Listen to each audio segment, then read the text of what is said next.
What's up, everybody? Welcome back to the channel.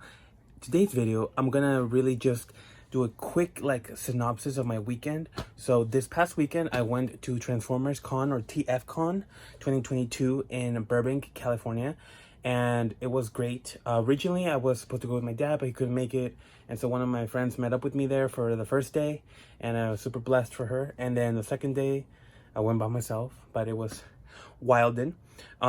As far as the event itself, it was a small convention compared to Comic-Con, San Diego Comic-Con, any convention, even BlizzCon. This one was pretty small compared to that, but it was really fun. I got to meet a lot of the cast and crew from Transformers War for Cybertron. I got to meet a lot of the cast from the Transformers 1986 movie, which was super exciting because that was like my dad's age, you know? Like he was 9 when that movie came out. So we're talking, these dudes were old. One of them, unfortunately, Orson Welles, the original voice of Unicron, has passed away. And the big ones like Peter Cullen and all these other guys, they weren't there. But I'm still very happy and very honored to have met the people I met. And to all of you, thank you so much. It was a Transformer fans' dream come true. And again, in my personal opinion, and you can comment down below, the new show on Netflix, War for Cybertron, the trilogy, is a lot better than the Michael Bay movies. Yes, the CGI is great in the Michael Bay. Story-wise, the movies suck, right? That's just my hot take on that. Anyway, so the convention was pretty straightforward. Friday, I just checked in, got my bracelet, and I didn't get to do much, so I went back to the hotel. Saturday, I got there in the morning. I got to meet a lot of the artists that were selling their merch down. You know, I'm the main hallway entrance, and you're gonna see videos of me walking around all the booths. I also took the time to get familiarized with all of the artists present, and I gave them a quick minute to give you all a quick presentation about their about their content, like what they make, what they sell, their Etsy stores if they have them, and all that stuff. So you're gonna see that later in this video. It's gonna be a long video, so I'm just warning you, because I decided to not do 2 parts, just do the one weekend. So it's gonna be a long video. But what else is new, right? I've done long videos before. Anyway, so yeah, I wanted to let each artist have an ability to reach out to new people who might be into Transformers and might be into LGBTQ merch, or a different version of Transformers that we're not used to seeing, you know, from Hasbro and all that. So I thought that would be really exciting. After that, we went to the main exhibit hall, and they had a lot of toys. Oh my goodness, it was crazy. I went in there with the mindset of buying 2 toys. I wanted to get a Unicron because I really like Unicron, and also a Metroplex, because ever since I saw scenes of Metroplex and just heard of him and did my research on him, I really liked that character. He's just so massive. And unfortunately, they didn't sell a single Metroplex, not even an old one. They had a lot of Unicrons, but some of them were over $1,000. I think the regular asking price was anywhere between $1,500 and $2,000, and I was just not having it, man. I'm like, I can't do that. I don't have that kind of money. But I did buy a smaller Unicron for around $200, and then I bought a couple toys, which I haven't bought a single Transformer toy since I want to say 2007 or 8. So it's been a fat minute. But I just had to, because again, I got to meet a lot of the cast for the new show, and I'm telling you, I personally really liked it. And my dad, who was more of a critic with the Michael Bay movies, he actually liked the show a lot more than the movies. So we give it an 8 out of 10 overall. I personally give it an 8.5 or a 9 out of 10. But yeah, so let me show you what I got. So I'm gonna turn the camera around, and we're gonna go to that real quick. So first, I got a Unicron, and I got it signed by the current voice of Unicron, which is the vocalist from Cattle Decapitation, Travis Ryan. And he even drew a little Unicron. That's him right there. And then I also got Flit, and then someone, I forgot his name. I think I want to say it's Joe. But these people worked. Joe Patricio and Flint. I got them to sign this toy, and they all worked with a project, which I'll show you guys in a little bit, involving Unicron. It was this one right here. Sorry. This one. They did a stop motion project, and right there you can see it was Flint Dill, Joe Troutman, shout out to Joe, John Machida, Stan Bush, Travis Ryan, Vince Dicola, all these great guys. And I got them their signature in this as well. I thought that was really cool. Anyway, so as far as toys, let's put them down here. So you're gonna move with me. I got basically the entire cast on Saturday to sign my Transformers Autobot arc, and you can see all the signatures here. We have everyone from this show sign, and then I bought 2 more toys. I bought the Ultra Magnus. Sorry for all the moving. I love the artwork on these boxes, guys. These boxes were crazy. Like, look at this artwork on top. That's amazing. But yeah, this Omega Supreme kicks butt. Look at that. Hell yeah. That's sexy right there. And then honestly, I debated buying the next one for a while, because I don't really care so much for like this robot. It's not like a mainstream one, but in this show it was really cool, which is Scorponok. And look at that artwork. Again, I'm telling you, it is amazing. Look at that detail. And again, Flint and some of the other people that I met, they were responsible for working on the artwork. So it was really cool to get their signatures and all that. I got this one signed as well, as you can see right there. Bam. And so yeah. And then of course the Holy Grail right here. Let me bring it up. 1986 movie poster signed by all of the original cast that were present, as well as Flint and like some other guys. Obviously, once I get Peter Cullen's signature, I'm hoping, you know, it'll be a little bit more complete. I have like checklist of all the people that I'm missing. Obviously, some of them are passed away, like Orson Welles, original voice of Unicron. But I'm hoping to eventually just have this full poster signed by everyone who acted or worked in the movie. Even the writer, I got Ronnie to sign my the poster. I think his signature is right here down below. But yeah, it was just a really exciting time. That's really all I bought as far as toys. It was those 3 toys and then the Unicron over there. And then I got a lot of posters and stuff. So here we go. I bought my first ever set of comics, and I got them signed by the writer. So I thought that was really cool. These are the first comics I've ever owned ever. And then here are some of the business cards of some of the stores that we're going to see later in the video. We got the Chosen Prime. We got Ponder Time. So this is the shape of metal. And then we got Leah Paris. So there's that. And again, all of this you'll see again later in the video. We got Sierra North. We got Min Young Dross and what was this one? Barry Prince. I thought this card was cool. I like this one. This is an artist. This is Livio Ramondelli. Arco Station and Inalia Kitsune. And again, don't worry if guys, you'll see each person with their business card later on. These are more toy vendors that were there. I got this one twice. This one's twice. And here's some of the prints I got. I want to show you. So I got this print. Very cool. And I got them signed, of course. I'm actually in the process of getting poster frames for all of these. Oh, I got this one. Super sick. And that one, because again, super sick. Then I got Joe Zieja, who voiced Bumblebee in the War for Cybertron show, to sign it for me. So that's sick. And then this was literally the first thing I bought as I walked in the Transformers Con, because I saw it. I'm like, I love this. I'm a thigh person. Obviously, face and boobs are top priority, but then thighs. Look at that.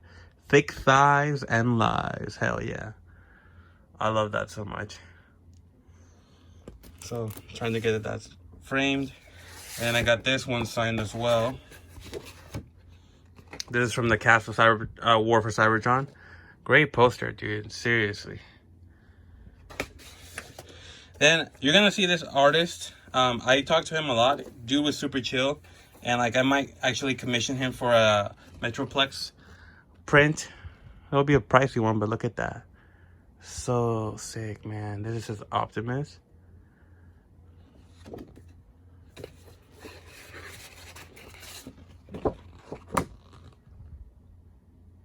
Beast right there. These are like Beast War characters.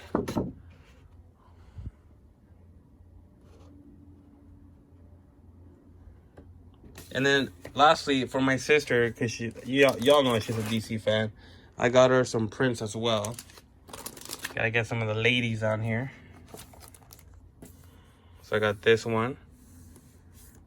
I got a couple, but she's a really big like DC fan. So let's move over here real quick. I'm gonna take you with me.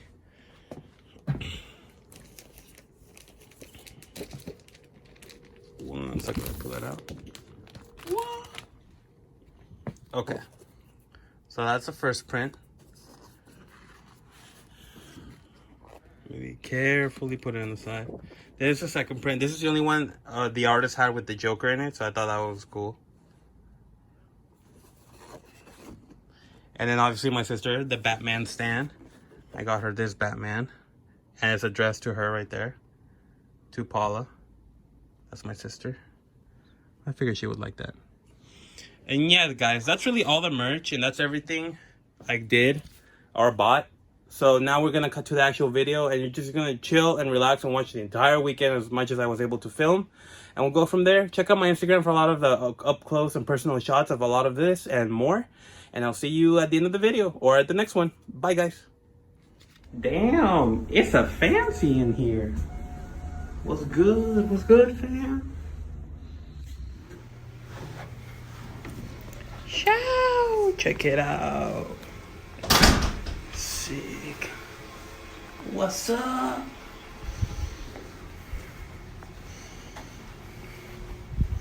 Got the place. Hell yeah. LA.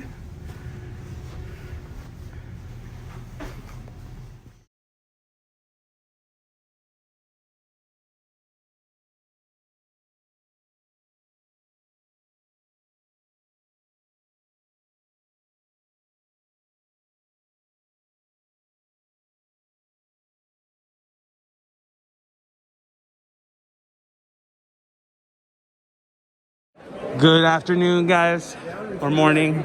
It's afternoon somewhere, right? We are here at TFCon day technically 2, but it's like more like 1. And holy shit, y'all, there is a lot going on. Oh my god. Woo! We got the classics on VHS. Oh, major issues. Oh my god. So we're just gonna be walking around right now, getting a quick look at all of the. In this economy. Oh wow. TFCon, y'all. Super excited that it came. They have the pops, hell yeah, because I was actually missing pops. Oh, but to buy the pops now. We have Johnny Bravo. Alright, we're trying to find like the big boy toys, because the big boy toys are going to be a lot of money. But once we have the big boy toys, we can maybe go from there.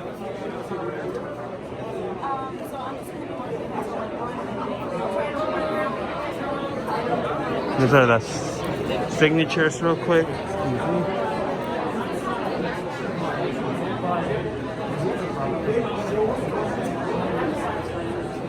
Sorry. I'm looking. So all of those are the people. Huh?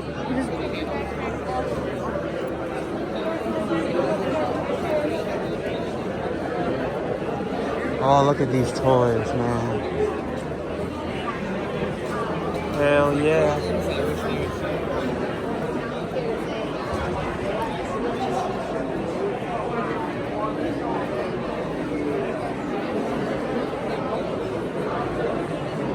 Okay, all right. Can you hold my phone real quick?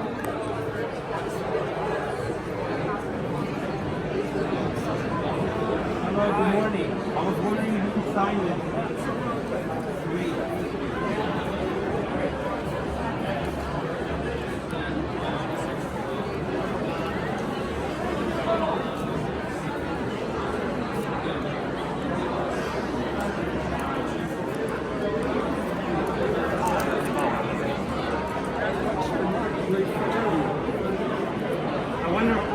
from where, huh?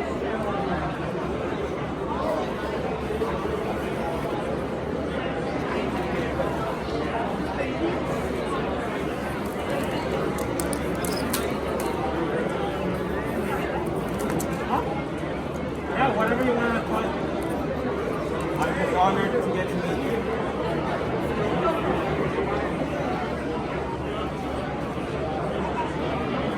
Alright, perfect. Yeah, I'm David, by the way.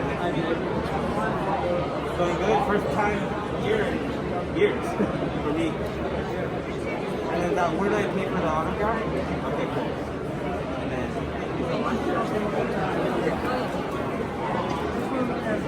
thank you.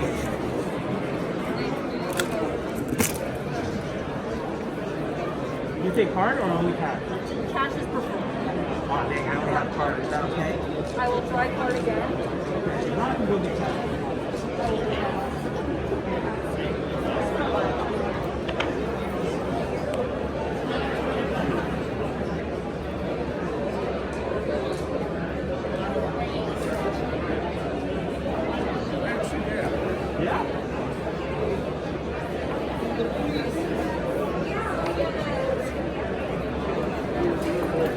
I think I'm just gonna keep it rolled up because it's gonna be more work taking it out and in and out and in.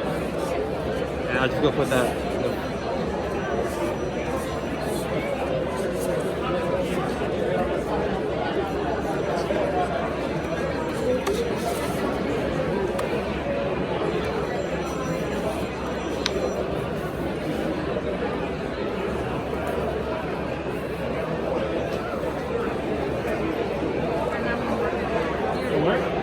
Thank you so much. Take your time, yeah. Oh, okay.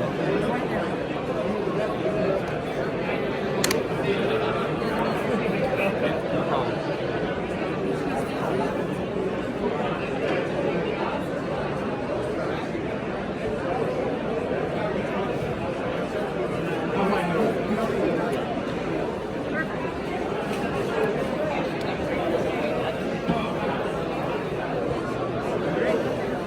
Cool, thank you.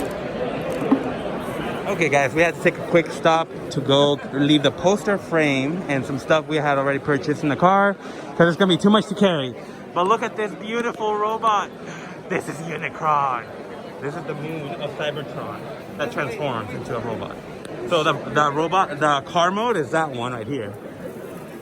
But because it's hovering in space, obviously it gets covered in dirt and all that stuff, so it turns into a giant rock.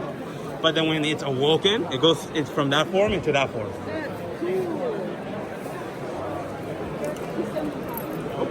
This is Unicron.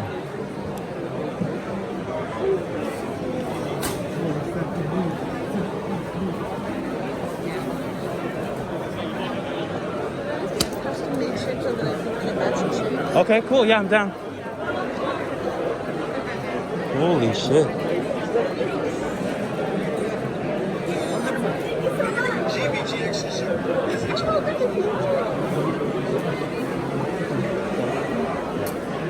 Star Wars.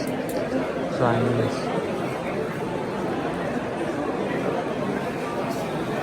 Wow.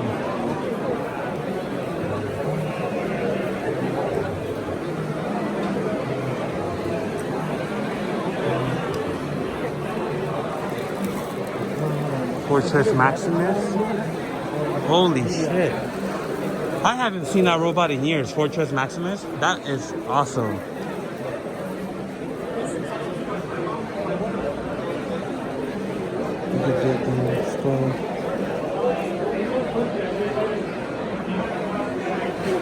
Check it out. We got shirts. Buy drink, get one free for 45. Cool. Also got stickers down there. Yep. And if you need a shirt, tell me. I'm sorry, guys. Jesus. Shirts, buy drink, get one free for 45.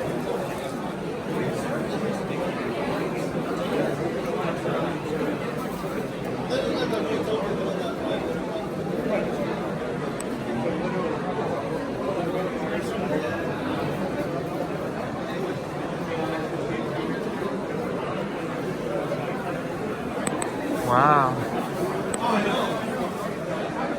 Yo, that's sick.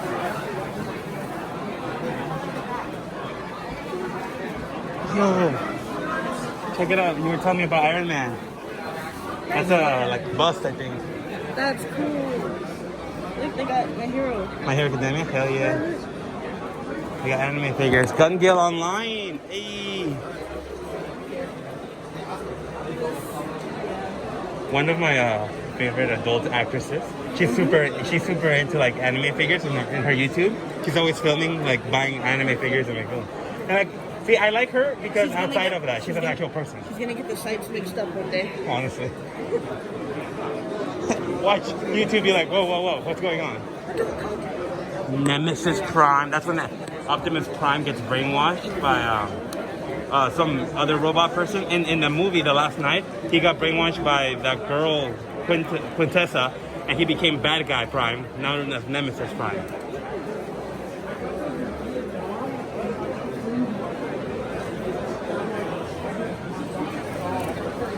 I wish I knew more. Oh my god. Look at the giant decal. What are these? What are those, like just shields or lights? Those are so cool. Which color you want? Get in another color. This one here. Red? Yeah, this is how people spend so much money. Because, you know, everything. This smallest thing is probably $5. Yeah.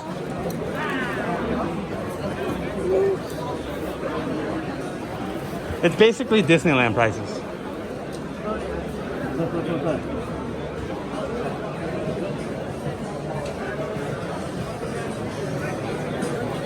Oh, that's cool.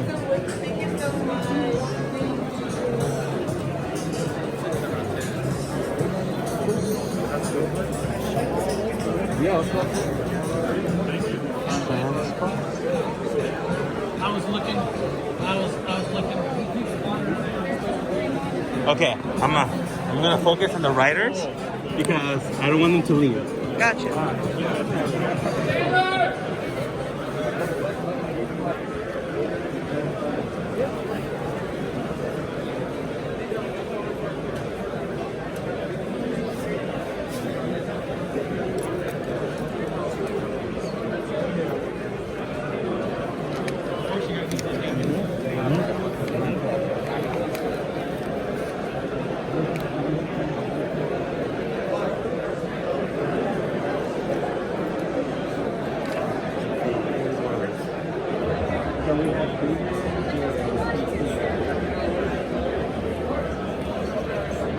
So right now, guys, I am looking at the cast list for the movie so I can find the right people to get signed by. All right, so let's go this way.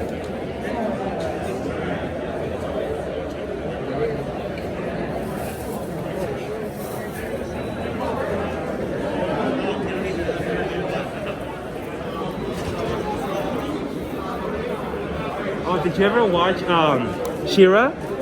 She's the voice actress of that. Okay, so she's in the, so see how it says Transformers G1? That's the original first Transformers show that came out in like 1981 or something like that. Oh, wow. But some of the voice actresses from the cartoon series didn't make it to the movie, so I'm trying to see. Melendy. So she's not there, but she's got Funko Pops.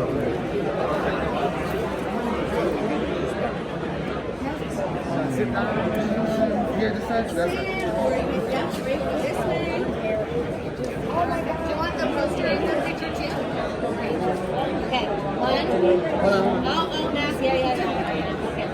1, 2, 3. Do you want me to hold that?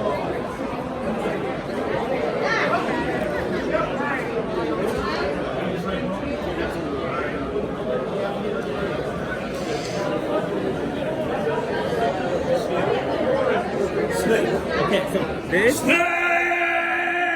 he is the voice of Perceptor. This is Paul Eiding. So he came out in the movie.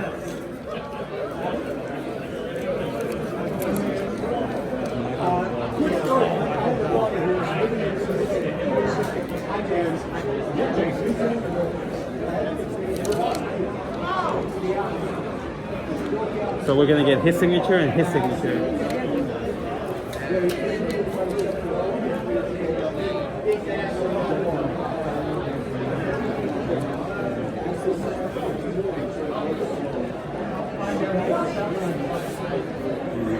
cool. Thank you so much. My pleasure, man. Oh, card?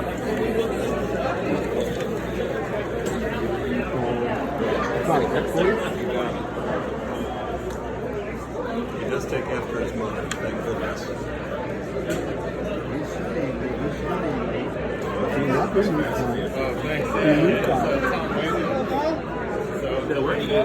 Yep, perfect.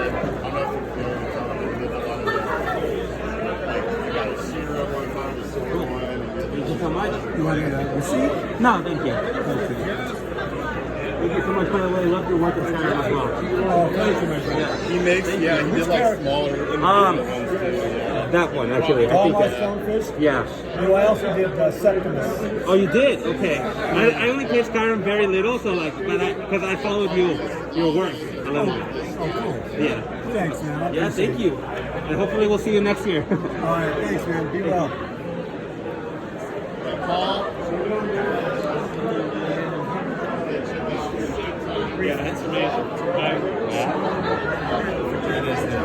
Good, good. I would like an autograph.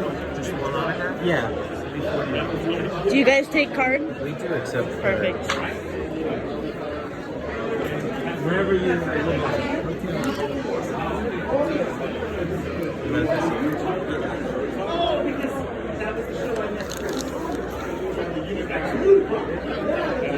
Would you like to do a selfie as well? No, I'm okay, thank you. Dang, House, Rapper, Rainford. Hell yeah, the game's all there.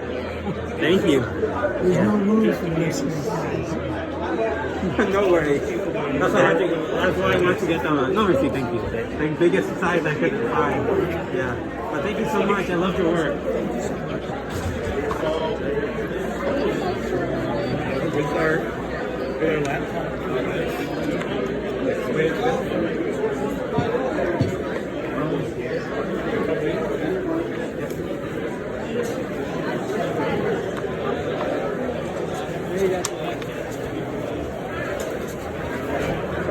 Let's go down that way to make sure we don't miss any signature.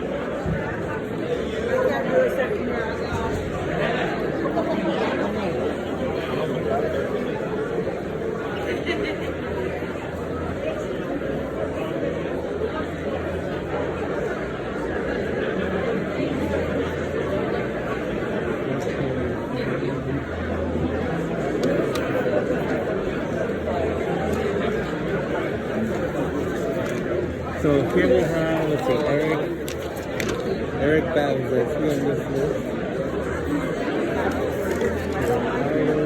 Y'all, it is crazy up in here. Oh my goodness, so many Transformers. Look at all these toys, y'all. Hell yeah. Oh, look at these bad boys.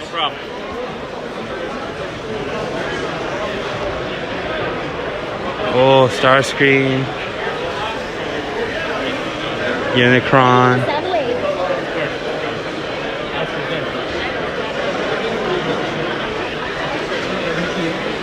We're on the hunt for a Metroplex, so we'll see if we find one that's not, you know, ridiculously overpriced. But yeah, TFCon be poppin', y'all. Here we go, more toys, more toys. Sorry.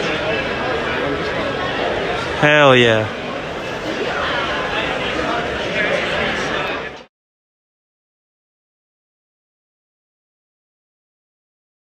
Mr. Ed Bosco, everybody. Signature. Yo.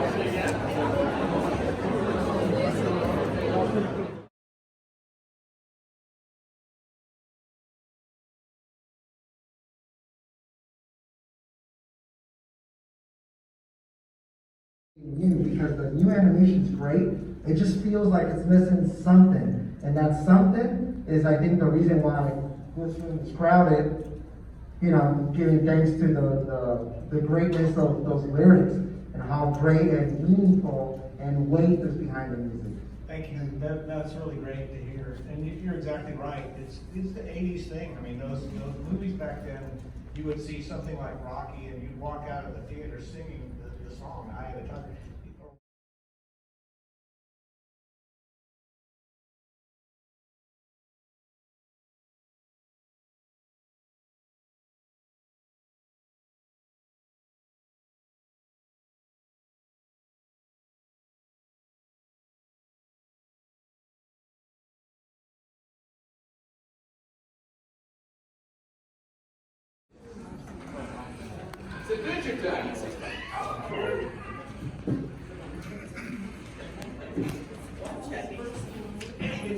What? Scrap just happened. What sort of techno-organic trickery is this? Looks like we need to make it down to the Ulysses. Wherever we are, it's all Megatron's fault. And whoever class begins to bicker with one another, as always.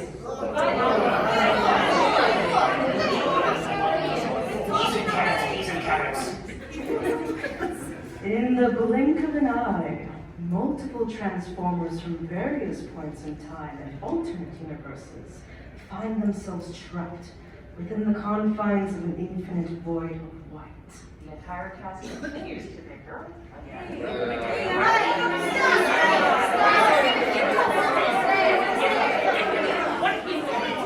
How long do we have to keep bickering like this? While attempting to keep their paranoia, grief, and anger at bay, although they're doing a rather poor job on anger, the group must attempt to leave the past behind and work together to discover where exactly they are, and more importantly, how to get back home. Where are we? How do we get home? What's happening? What?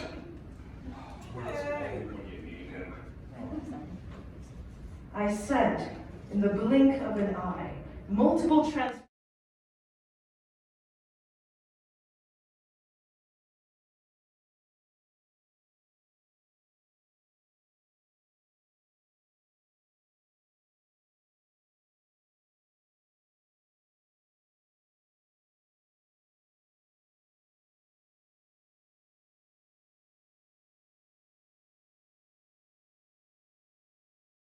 We got Mr. Neil Ross right now signing the poster, everybody.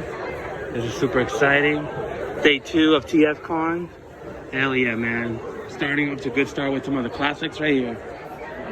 Hopefully my wallet survives. All right, everybody. Gonna be a little short vlog today. Pretty much the same stuff as yesterday. This is day 2 of TFCon Los Angeles here in Burbank. And we got more the figures, of course, and all their beautifulness. New figures. Oh my goodness. Look at these guys. Mecha Toys. Check these out. These are sick. I want to pre-order, but at the same time I don't, because damn, dude. Like, I already spent almost a G, you know, not counting tickets and hotels, just on stuff, you know. All the signatures are pricey. Anywhere from, I think the cheapest was 15, and the most expensive was like 50, you know. So, look at all these toys. All these figures. And they got Japanese ones too. Look at this. Oh, shit. Skytread. Hey. Yeah, dude. Pop's missed out. But I respect that he has to work, you know. Responsibilities always.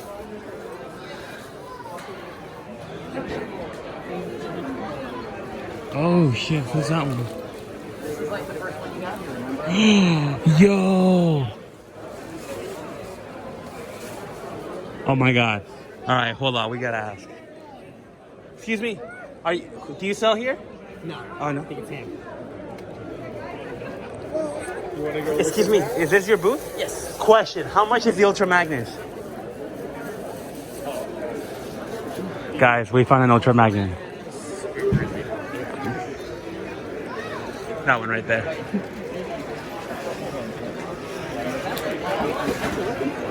I can't tell if it's 225 or 325 or 425. You mean the Mega Supreme? Oh, sorry, yeah, the Mega Supreme, that one. Mega Supreme is 320? 320. Oh. All right. 300. Oh, 300? Yeah. Okay, I'll come back. Thank you. Okay, the 300's that one. Hell yeah, guys.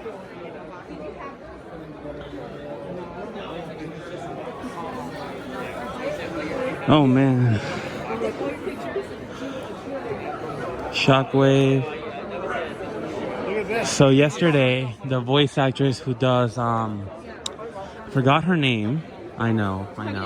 But she did the sister of Azula. So the voice actress of Azula from Avatar: The Last Airbender, she was here, and dude, literally her voice sounds like Azula. I felt like I was talking to Azula in person, you know. It was a trip, guys.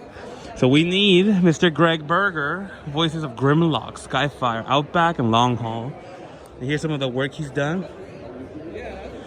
We gotta get his signature. Hell yeah.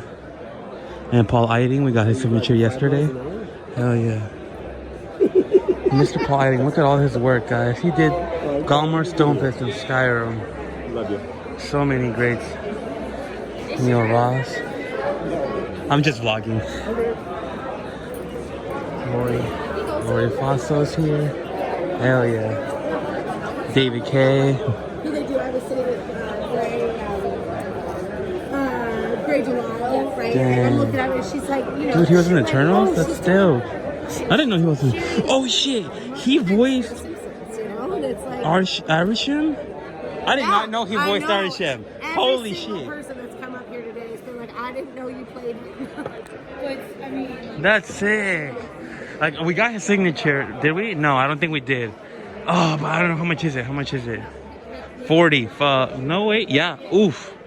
I don't know, y'all. I don't know how I feel about that. Morgan Lofty, great actress. She did Catwoman over here. Yeah, some of the more seasoned voice actors, they got the price here. Wow. Frank Tudaro classic. What's up, Frank? Ron Friedman, hell yeah. Daniel Riordan. So many greats. Lindsay. Peace and love to Lindsay, everybody. Hell yeah, dude.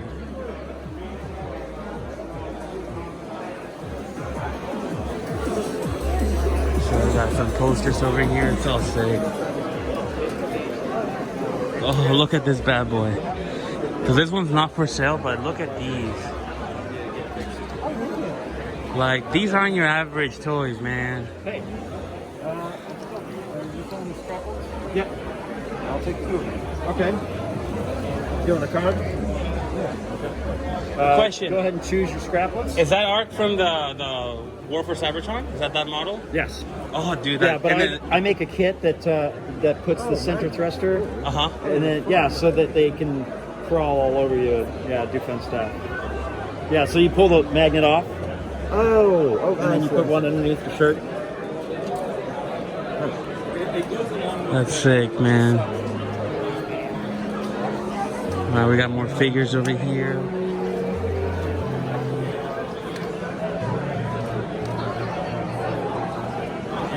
Comic books. how you doing?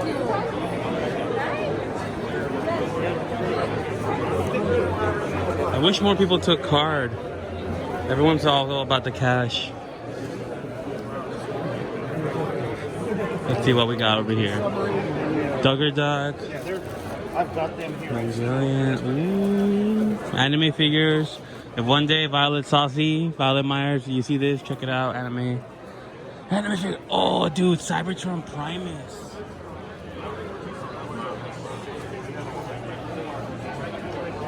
Oh, 250. Oh my god. I'm telling you, if you're into Transformers, like a diehard collector, or you're like me who likes buying stuff, or both, you need to come here with like a solid fucking 5 G's, man. Not counting your hotel and all that stuff, because you're gonna want the good stuff, and the good stuff ain't cheap. The cheapest stuff that's like good is like 160, you know? Look at that.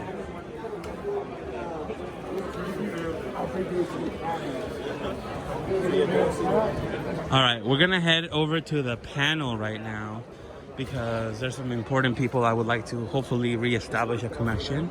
And then we'll come back later to see if Mr. Greg Berger is here.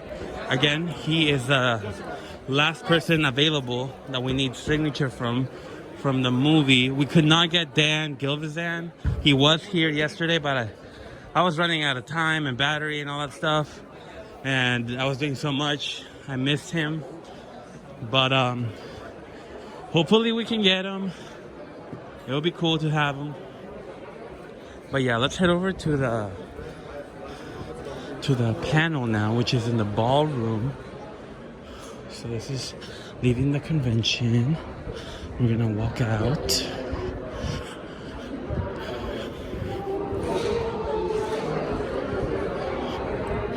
Oh yeah, look at that. Cosplayers are back in action, man.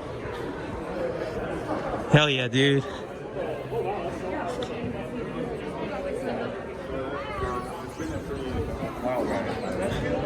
On the booth. Hell yeah.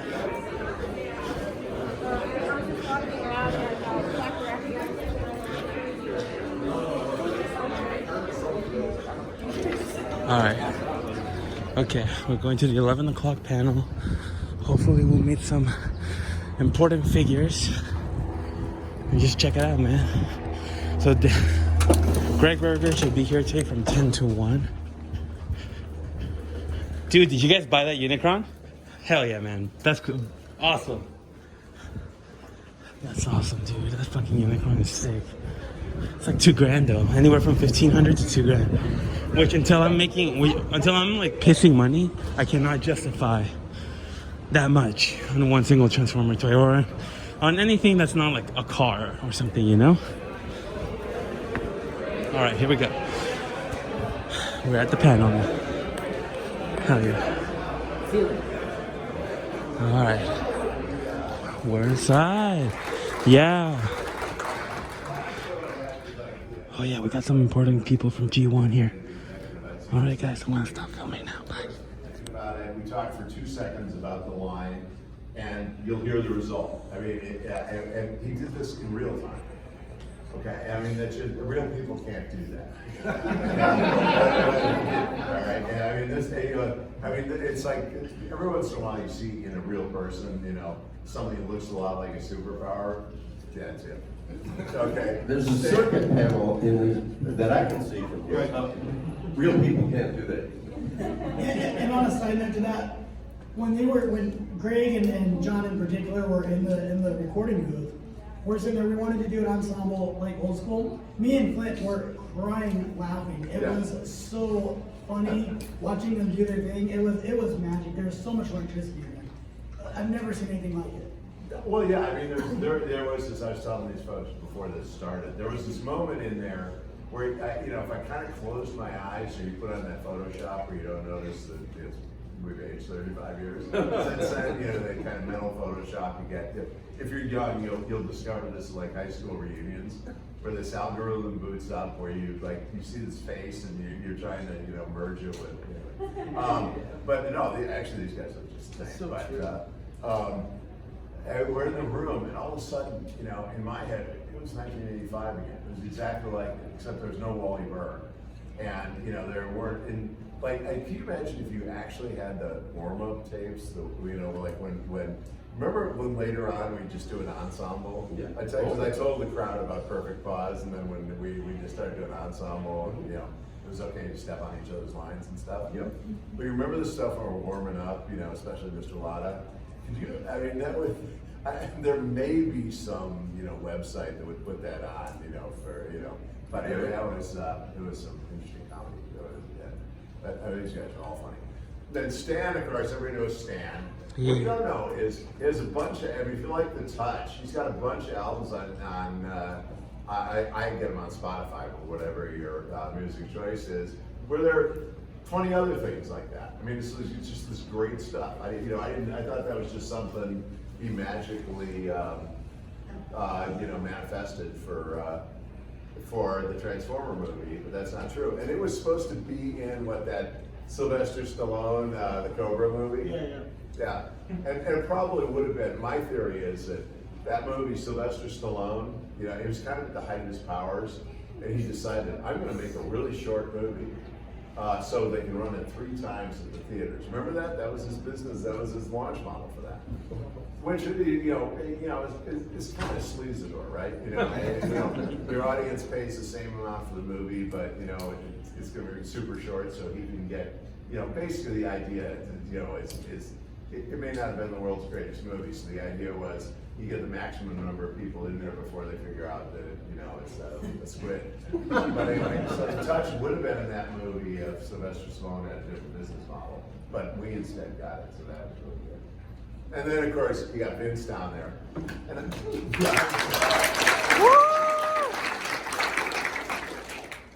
I really don't need to say anymore, except for what was cool about it was, and I'm not sure I even realized it at the time, is, probably my favorite kind of music is prog, from the 70s and all that. But what Vince did is he 80s-ified it. And if you listen just objectively, to Vince and Stan, objectively to the soundtrack, and even the other songs, Weird Al Yankovic and stuff like that, it's almost the perfect 80s soundtrack. You want to know what the 80s sounded like? Forget that it's the Transformers and you know the material. I mean, the soundtrack itself is of an age, and simultaneously, it's eternal. But I was looking at it, I went to see it, they used to have a place called the Cinegrill, maybe it's still there, in Hollywood. And it's basically a disco movie theater mutant, combination of the two. And they were running the movie there one night, and people got up and they were like dancing, and all of a sudden, like the movie seemed like one big long 80s, MTV or disco, dance movie, and I said, can it even work that way? Anyway, party. But I just wanted you to know who these people are, and and what's interesting is they're all still doing stuff. And a lot of it. And the other thing I found out about voice actors is your voice doesn't age if you take care of it. Isn't that true? If you take care of it. Yes. Yeah. I mean, because I expected, who was it? It wasn't Neil Ross. It was Michael Bell was talking about, he played this joke on people called him up and wondered if he could still do Dude. And they called him up on the phone, and they were wondering, and he immediately went into, oh yeah, I can do it. Just like the character. And boom, he snaps into Dude, and it is unchanged, spot on. Nothing had changed. But that was like one of those secret pieces of information. Sorry, we've been talking a while, but I just wanted you to know who these guys were, and sort of see extra stuff that you hadn't seen. And so these, Joe, just stayed extremely persistent with Ben Montano, and we'll tell them about how these came to be. Oh man, excuse me, I was up a little bit late last night with the after parties and all. But, so I reached out to Ben. I had some friendships and relationships over with Hasbro, and we did the Unicron review in San Diego with Vince Dicola. And really, somehow I got the credit for Vince going in and absolutely killing it that night. Yeah, we're like at a music club, showing the prototype of Unicron. Which a lot of people don't know, they dropped it and shattered it, the main designer of it. And I've never heard anybody swear so loudly in Japanese before. So, however, now you can buy it. It's really expensive, and everybody wants a broken Unicron after the movie. They Mickey Mouse it together, but they didn't get to transform it. But the event went off really well. It was a good time, and it opened up relationships with us. And I message him every now and again, and I said, hey, you know what? You guys have been chasing 1985 since 1987. I'm like, all of these guys are still active. They all want to do stuff. They all love their characters. You've got Vince Dicola, Stan Bush, all these guys. Let's use them. Let's do something really cool. Now Ben they can't ever say yes, But a week later, he's like, yeah, because he's got to go and through the Legion of Doom. And the incredible bureaucracy and all that. They somehow pulled it off, and you're about to see the result of it. So let's just roll the first one. It's stop motion. I never worked in stop motion. I've done games, I've done animation, I've done everything else. I had no idea how to write for stop motion because I was totally unaware of the capabilities of this team in Taiwan. They killed it. They killed it. Yeah. All right. So here we are.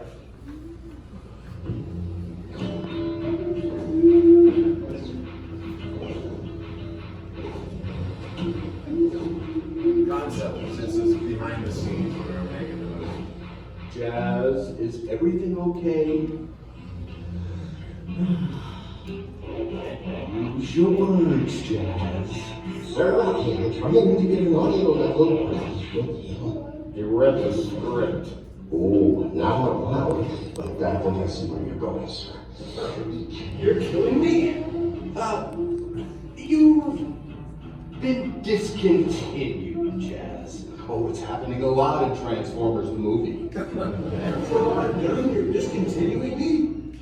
You're in good company, Jazz.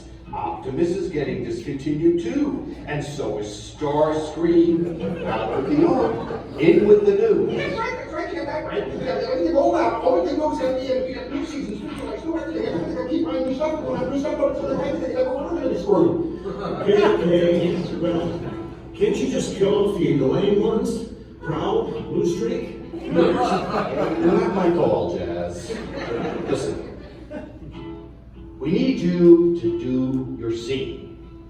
I don't have to die. Spike and Bumblebee get challenged by Unicron, but they get saved on one of those dry cleaner-looking hooks. We need to read you into the scene. What if I throw in a song? You've got a song? Of course I've got a song. I'm Jazz.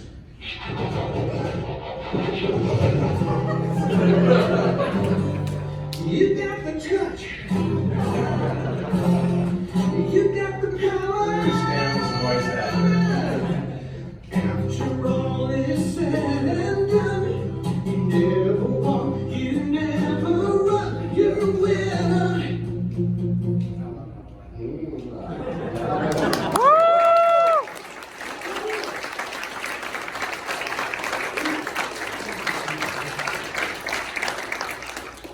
So just some notes, before we got to the next one. I mean, what that was is that was all a joke based on the fact that people always ask why we killed off all the characters in the movie, right? And in Hasbro terms, back then, I mean, the whole idea for them is they had to keep selling toys. I mean, the shows were, from their perspective, 22-minute toy advertisements. And so when they felt they'd sold all they could of a toy, or they wanted to introduce something new that would be exciting, we just usually get a fax that would say, and you've heard this before, I was talking about Friday night, Ashtray's been discontinued, and Dipstick, just putting them in place. And Greg's been trying to audition for Dipstick and Dumpster Fire for a while now. But anyway, so and so we were used to it. But we didn't kill him in the show because you couldn't kill anybody except Jetfire in the show. But so we were used to things being discontinued, and so. But like the fans didn't know that. They didn't know that. The kids didn't know that. They were never going to see Hubcap again. But what happened was. And so in the movie, when we were killing stuff, we were kind of bummed out. We didn't know anybody else, because we've been writing these guys for, a year and a half, 2 years. And, they've been playing them, and obviously the actors weren't happy to find that the guy died. Other than trying, to assassinate Cliffjumper a number of times.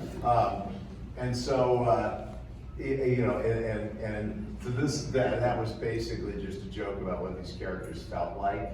When they found out they were going to be discontinued, and sort of just imagining, and all of these are kind of behind the scenes, bits that answer some question or talk about something, from specifically the '86 movie, but really from late G1. Okay, yeah, let's go to the next one. Yeah. What do you want to do? I don't know what's next, but just throw one in. We'll surprise us. We'll talk. Yeah, it will tell you what. See, I have no idea what her numbers. Well, don't put your favorites. Yeah, we don't agree on our favorites. So. I just love the animation company. No, they killed it. I mean that's what was so fun. And if you notice, John went and talked about it, ending up with "We'd Be Screwed." He talked for 30 seconds in that last one. Okay, I wrote 12 seconds of dialogue, off the top of the head. All the rest of it was him, and that's pretty much true from everything you heard before. And also, those guys were ad-libbing. The studio guys who were talking to the characters here. That's kind of a parody of probably being Wally Burr, right? Very much. Yeah, but nobody knew how to imitate Wally Burr. But so there was. On a funny note on that, the notes that we got back from Hasbro, they surprisingly didn't make us edit out Screwed, But we did drop the T word in there, and I guess that's forbidden, so you can't say transform. Oh, yes. Yeah. For legal reasons, you cannot. Okay, this is what happens when lawyers get involved in the world. You cannot use transform as a verb in the Transformers property. You can't say transform and roll out now. Yeah. That was our only editing that we had to do. That was the only edit they had. Transform. Roll out, that's a dubious legal thing. There's litigation going on now, but transform. Hasbro's not listening in, are they? They hear you say it. So, Noah, please tell me a bit about yourself.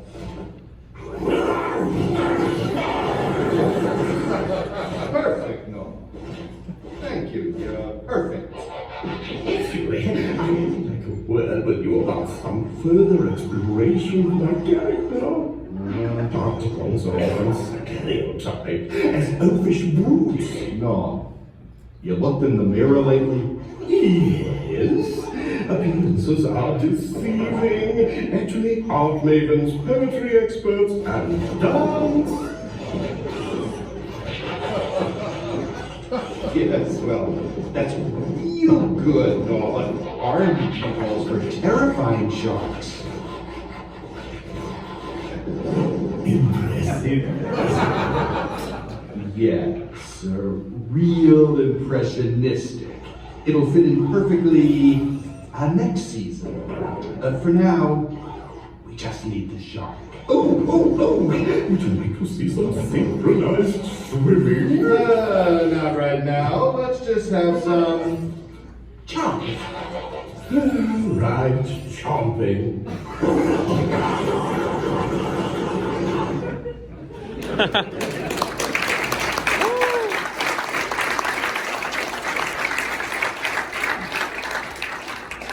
If anybody wonders if Greg Berger has ad-lib capabilities, you saw it there. You know, that's... Because remember, Noah never had a voice before. He didn't say anything in the movie. He didn't talk and all that. And we were imagining, once again, this is kind of a lot of in-jokes, but they're kind of, I thought, fans would like it. And that was, a couple of them where every once in a while you have an actor, would approach me, and nobody present, nobody, even at this con, and want to expand their character a little bit, but they're like, mechanical shark. That was that, and then what was the other thing? There was another thing in there that was pretty inside. I'm trying to remember what it was. Doesn't matter. I'll remember later. Let's run it over. Sharkticon battle insert shots. Position 1, Cybertronian truck mode. Dang darn it. No squid really put the squeeze on me in that last shot. It's just a small piece. I'll fix it. Don't worry about it. I'm supposed to be shiny and looking nice and all that kind of stuff, and I was all done. What am I going to do? I got to run around over here and I'll be back to Jiffy. I'll just be back to Jiffy. Don't worry, I'm going to fix it. Don't worry for a second. I'm going to fix it. It's going to look great. It's going to look wonderful. It's going to look fabulous. It's going to look great. I'm going to make everything good. Everything's going to be better before it's ready. Are you afraid of the system, John? And honestly, all that came, I wrote a line that was like, I'll fix it, don't worry about a thing or something. And John comes up with all the rest of that, on the fly. And Cup lives. And Cup lives, yeah. He wasn't discontinued, he was being introduced in the movie, yeah. So he came in broken. That's kind of a defective toy joke, by the way. How big was... It's not going to be in the shot. Get to your mark, Noah. Your Eminence, I have an idea to share. No sharing. Just do the scene. Transform, run up, and attack Cup. Lights, camera, action!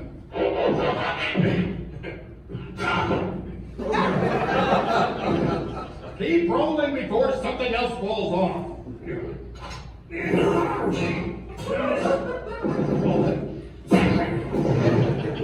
I'm been right since the Zap Heels, I should try it. Love it, keep going.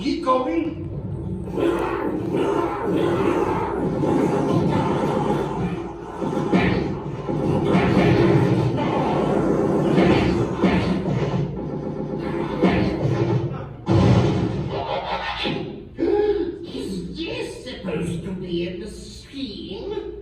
I just made a little tweak.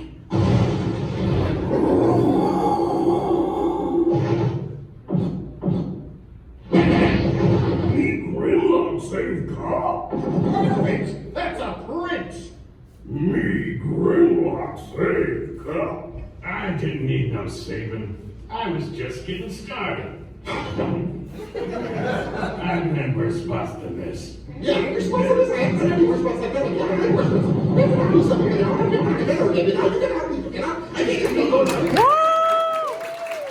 Yeah!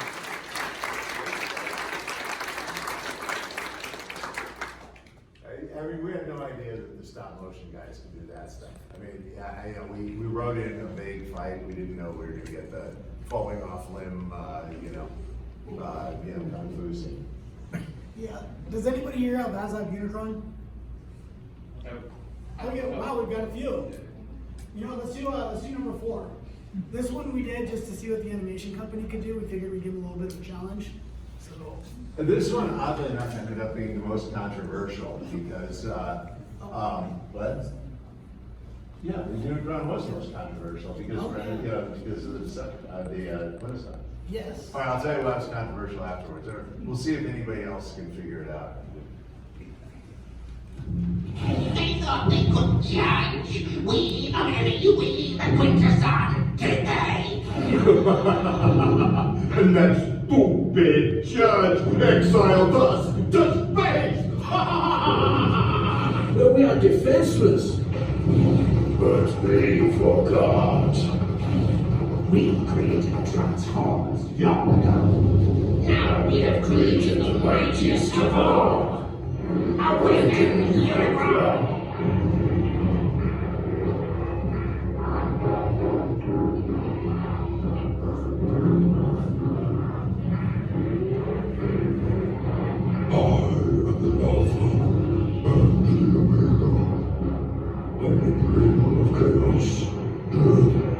Destruction have been balanced in the universe. Prepare to serve us! We are the creators! Curious, I detect one solid We are Quintessons.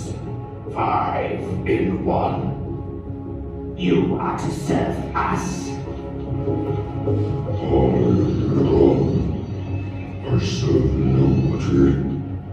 Get out of me.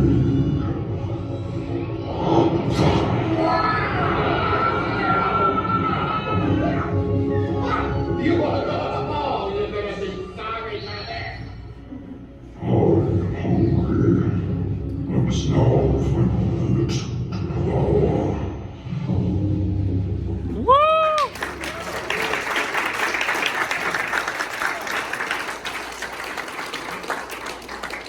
For those of you that have that Unicron, could you imagine trying to stop motion that? They can't be. Oh yeah, no. So that was controversial because we always anybody that was here Friday night for Five Faces of Darkness. I always felt that the Quintessons had created Transformers mainly because they're a bunch of lazy, smart guys and they wanted to have a bunch of robots do their work for them. What was the controversy? I never heard of some Primus or anything like that. Oh, Primacron from Call of the Primitives. We had a couple people. No, Primacron invented Unicron, not the Quintessons. Yeah, it's like, hey losers, no, the Quintessons did. Primacron was some later, obviously, misinformation, disinformation, something like that. All right, let's do another one. Which one are we doing now? Let's go chill.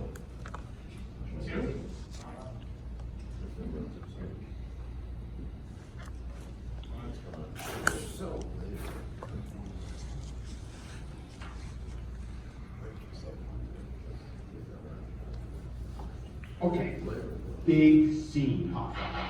You are going to take that Matrix and hold it around. Ready? I'll throw you Galvatron's line. First Prime, then Ultra Magnus, now you. It's a pity you want to die so easily, else I might have a sense of satisfaction now. Whoops.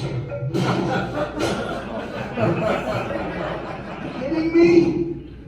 You dropped the Matrix! It's Galvatron's fault. He's got really sweaty hands or leaking oil or something. I am not leaking. You are clumsy fool. Is it too late to recast? Rats! We need another Matrix!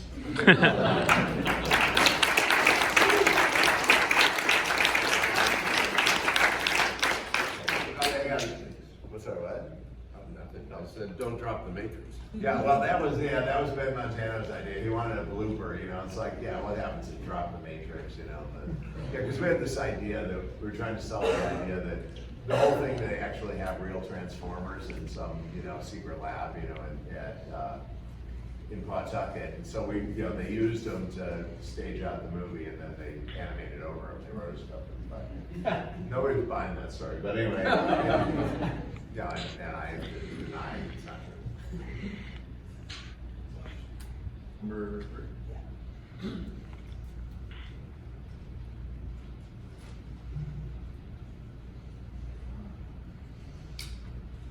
You know, it's amazing. So we were all kids when this came out. You know, we grew up on it, us three. And all of us, when we were talking about this project originally, that's what we dreamed about. When we're on the playground with our Optimus and our Megatron, we dreamed of having this. This was what we saw in our heads when we were playing with this. And now they're so good, what these engineers are doing with them, they're so good, you can do what we were imagining back in 1985, you know? It's just, it's so mind-blowing, it's so cool. We're so lucky to have this. And that's why we're all here anyways, because they're doing a pretty good job with the franchise still, you know? I know it's been largely show and tell, but maybe if people have questions, they can start lining up by the mic. Wait, what around our Elvis? Exactly. Yeah, he's coming sooner. For anybody who's not here, it's perfectly okay to get in line and talk on the mic, but you do need to keep your mask on.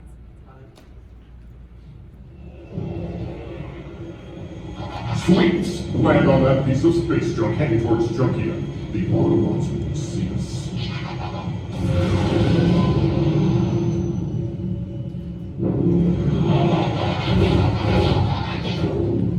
Listen up.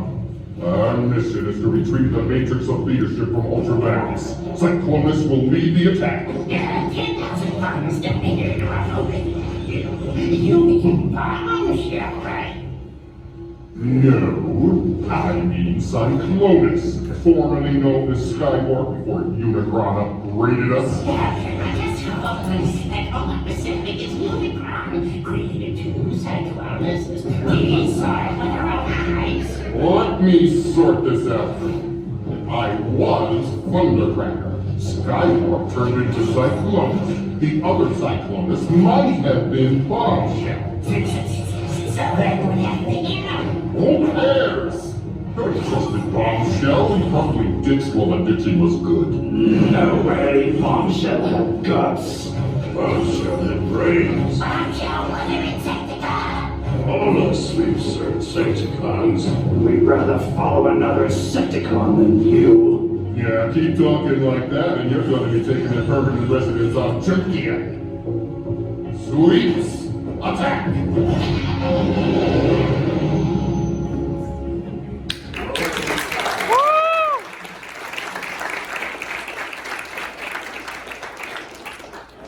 All right, guys, we are back. The panel was sick. Got to see and meet Travis Ryan. Hopefully we can get a selfie and an autograph later. But right now, Mr. Greg Berger, we are hunting him down. So yeah.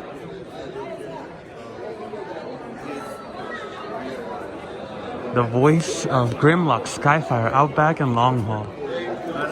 All right, guys, I'm gonna stop filming so I can talk to him and not be creepy with the camera. All right, bye. Yeah. Voice of Long Haul. Dang, that's so cool. I didn't join this outfit to be no dump truck. Yeah. Remove. I like that I'm part of Devastator, but they didn't tell me I'd be part of his crotch hole areas. No, I understand. Oh, that's so cool though. This looks great. As a character, as a voice actor, do you guys get any involvement with the toy itself, or you're just a voice and that's as much involvement you get? On occasion, there's no right or wrong answer to that. Sometimes you get a commercial for a toy. I haven't done for Grimlock. Yeah. But a lot of the Garfield stuff, sometimes they had a deal with McDonald's where it was Happy Meals and there were commercials. You just never know. I mean, the goal and the hope is to be everywhere, the original, right? And hope that they keep calling back, which is what the case has been with Transformers, thank heavens, and Garfield and Ariel Monsters. I mean, so many of the things that I originated, they have stayed loyal over years and decades. Yeah, Crazy, that's cool. Amazing.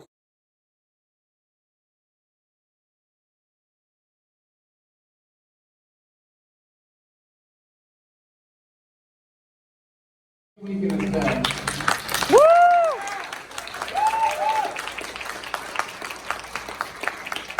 There is a very distinguished panel before you today. Yes. And the reason for this gathering is to remember one of the, dare I say, legends? Legends of nostalgia. You better dare. Last year, we lost this legend, Mr. Jack Angel. And today, some of his colleagues are going to regale you with some stories and maybe tell us some of the secrets that happened in the booth. So, Mrs. Legend, stand up, please. And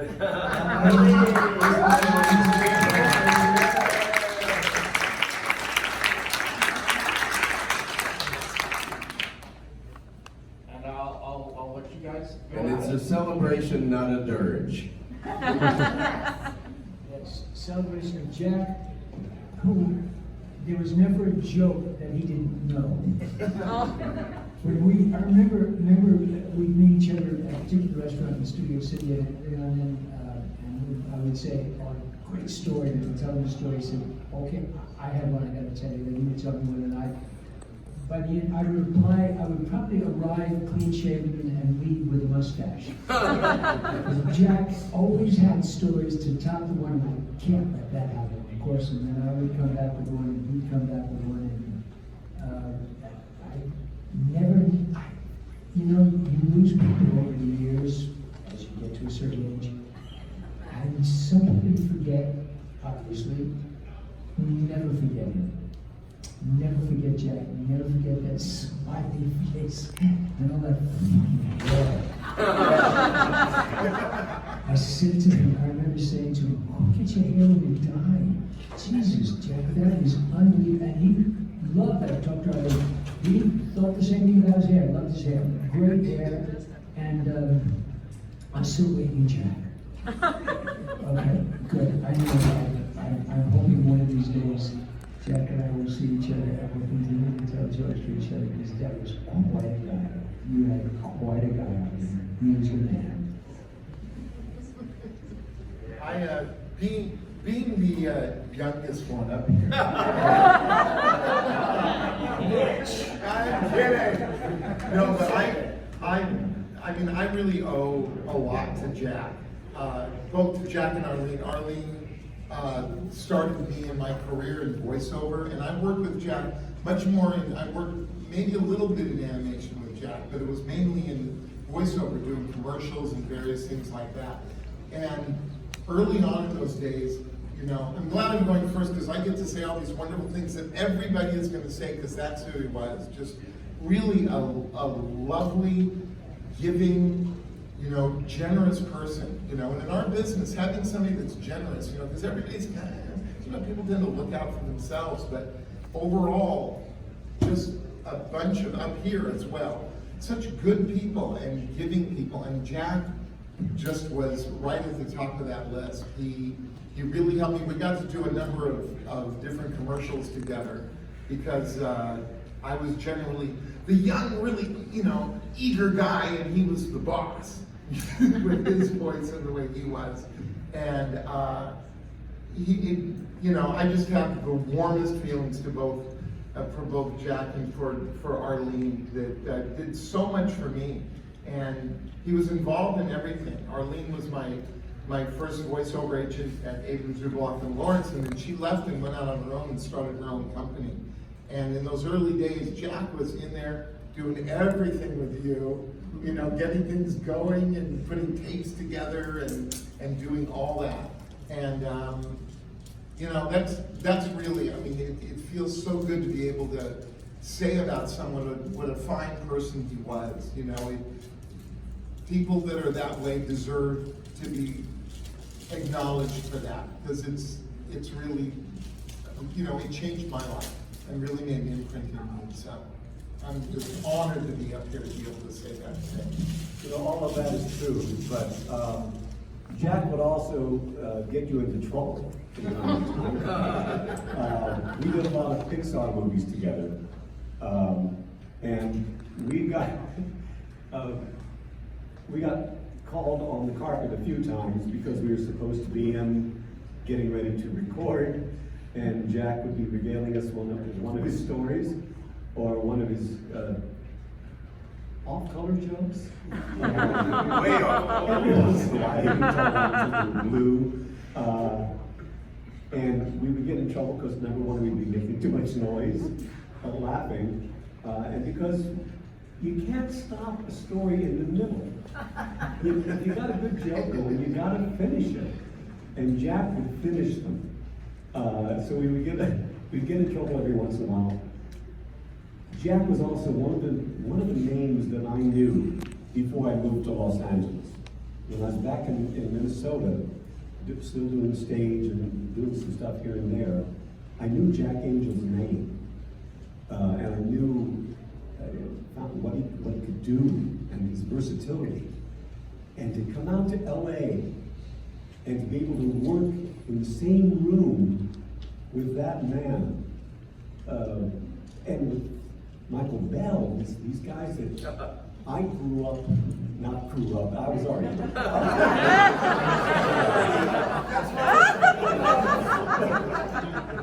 But I was the second youngest. To work with somebody like Jack and the generosity of the man just blew me away.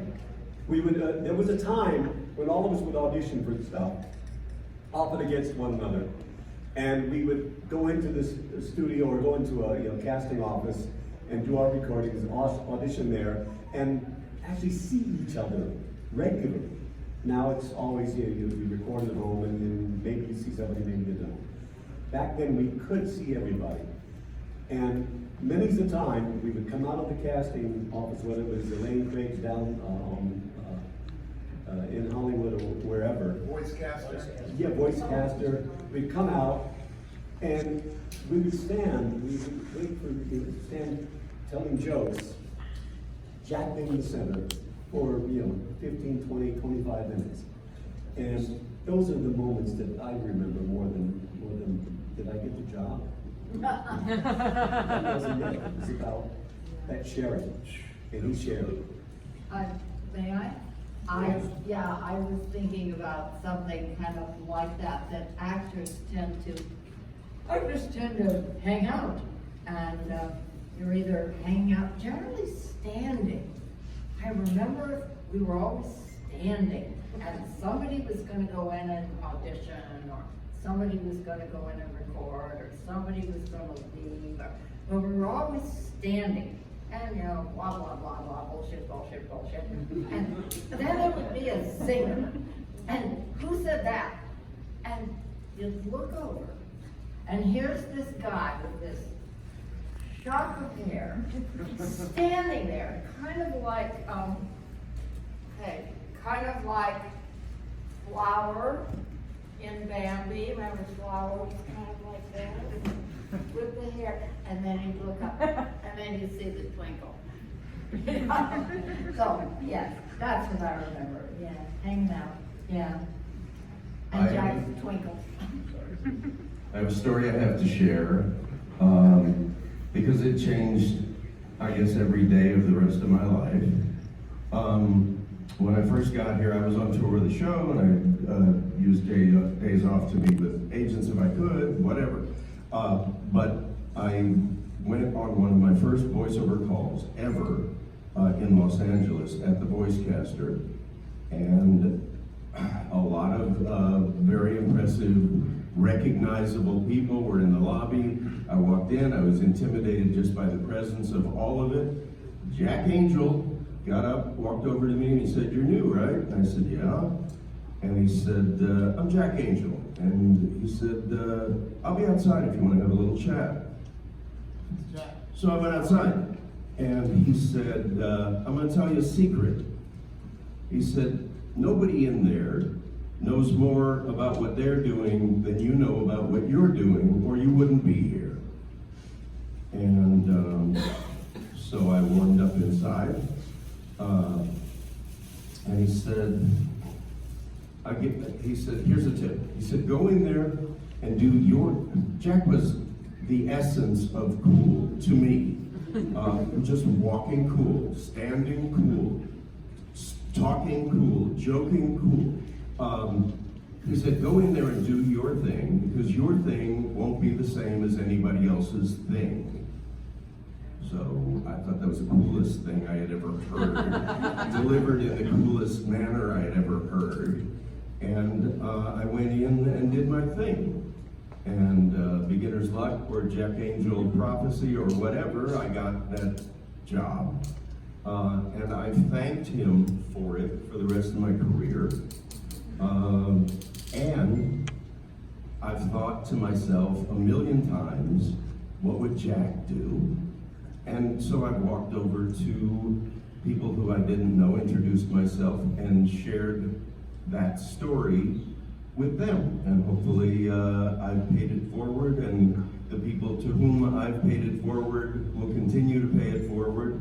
You know, we all get off the bus, we're all insecure, nobody knows what they're doing, everybody wants to have things go their way. But in the voice community, the voice print is so distinct and separate that essentially everyone who reaches the tier where you're being seen for everything or considered for everything, when you're in that tier, it's a flip of the coin. It's a tie for first place. Someone is more right on a given day than someone else, or someone reminds them of their son-in-law that they hate, and so they're out. Whatever. But I'll never not be grateful to him for doing that for me, and I'll never not look for the opportunity to do that for others.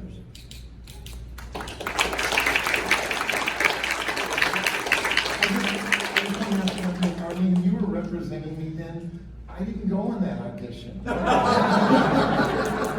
on that tier. I'll be brief. I came out here in about 1980 from New York, and in New York, I was working on stage, and I did a lot of voiceovers for radio. There wasn't any animation in New York at that time, so I had a lot of radio experience. So I came out, and at that time you could freelance with agents, and I freelanced around with a lot of agents. I mostly worked with Cunningham. When I came out here, I went to Cunningham out here, and Arlene, and I met Arlene for the first time. And I think Jack probably met her around that time too. Wasn't it around then? And I remember talking to him later on and saying, boy, this Arlene, she's a really great agent. I'm going to sign with her. And he said, that's a good idea. So he married her. So he agreed with me. Jack was a little older than us. He was like a teenager in the 50s. So he had that Elvis vibe, He always wore black tight pants, black shirts and stuff. And occasionally he might have had a little pointy leather shoe, And he had a little spit curl sometimes. And he was that cool. He was that James Dean thing, always. And very cool. And when we were together with Arlene, he mentored me, he helped me. He gave me advice, he did all kinds of great things. And one day I asked him to listen to my demo tape. And he said, yeah, it's pretty good, but it's too long. You should cut it. I said, oh man, how do I cut it? He said, give it to me, I'll cut it. I'll cut it. So I gave it to him, and a week or so later, he came back to me and he said, I couldn't do it. I said, what did I do? Did I screw it up? He said, oh, no. He said, I tried to cut it, but I couldn't find anything that was shitty. It was all good, so keep it. So that was the best compliment I've ever gotten in this business in 50 years. And I will remember it and cherish it always. Jack was an elegant performer, and he was wonderfully silly. And I will truly, truly miss him.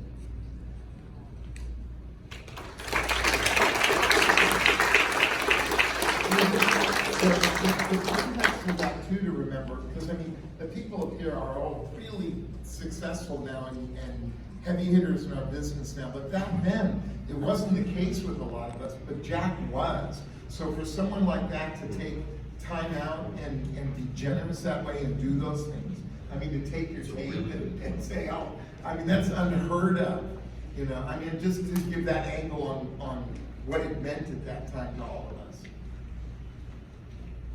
I guess I'll jump in. I had forgotten about this until I got up on the dais, and it suddenly popped back in my mind. It's so ridiculous. It shows you how stupid the business can be sometimes. Does everybody know what the Pep Boys is? Yeah. Yeah, automotive stores, and they have these three characters that supposedly own it, Manny, Mo, and Jack, and they have little cartoons of it. Periodically, I don't think we've ever actually done it, but periodically they would say, we're going to give voices to the Pep Boys.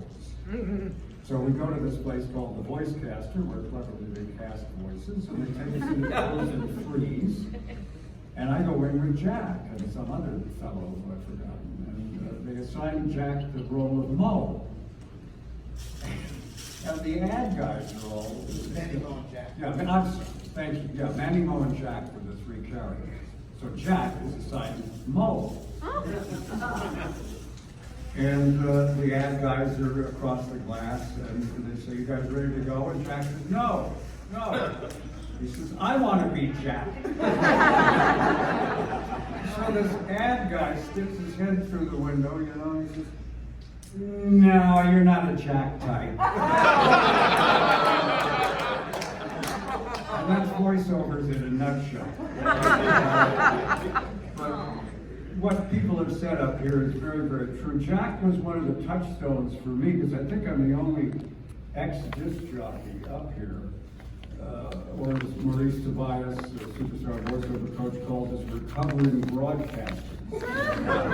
And I found out this wonderful business voiceover existed, and I thought, yeah, but can I get in it? I mean, it's got to be all ex-actors, or still actors, just acting with their voices. I mean, I'm a regular disc jockey.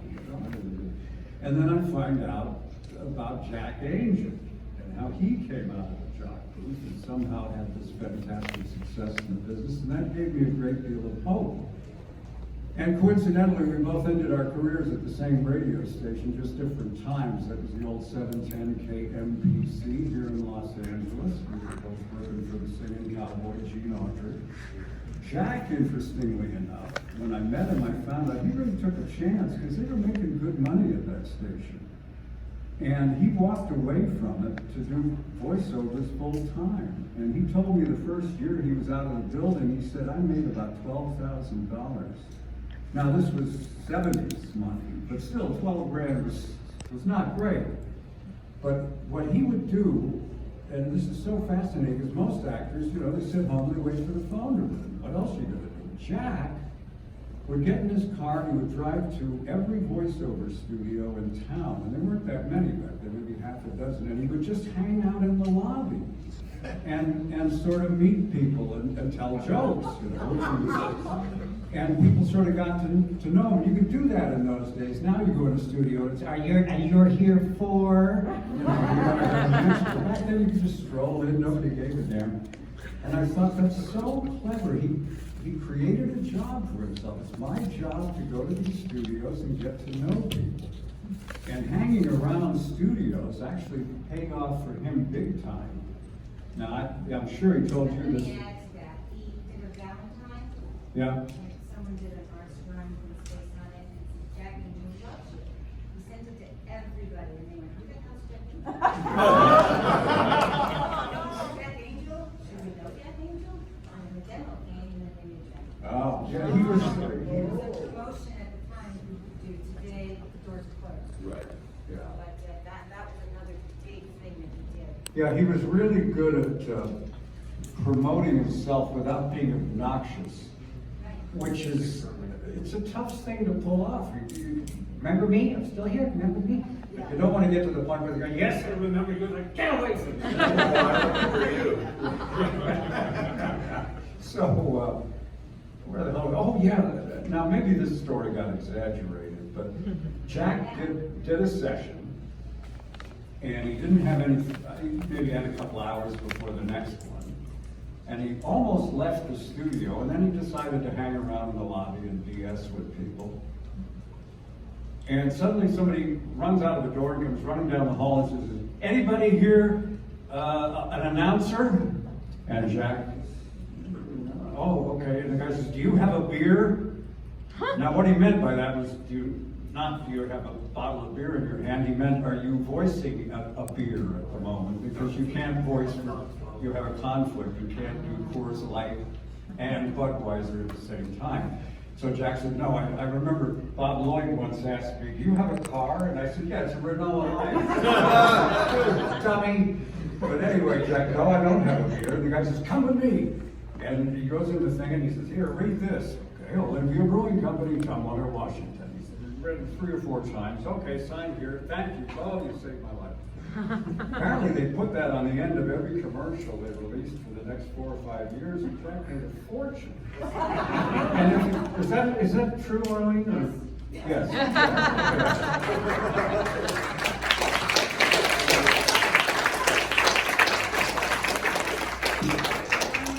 You're gone home. Because I am boarding that escape pod. Starscream, I put a correlation to its end. Well, I started off with Smokescreen, and then I became Ramjet, and then Astrotrain, and Omega Supreme, and Ultra Magnus, and Cyclonus, and one other that I can't remember. I can never remember it because it must have been like a one-day thing that never came back. So whoever it was, so what? Started in Merced, California, which is a little valley town in the San Joaquin Valley, and that was my first radio job, and I was terrible, but I learned how to do it, you know, and eventually I did it. What was your favorite Transformer character that you voiced? You're asking me to tell you which of my children I prefer over the others, and I love them all equally, except in real life.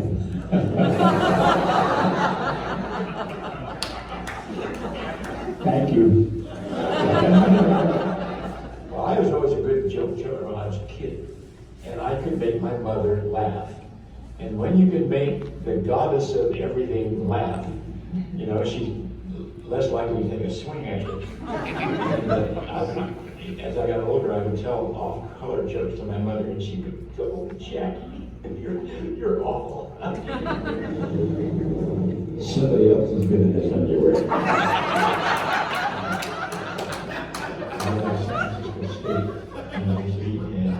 On the radio, and it was very, very funny.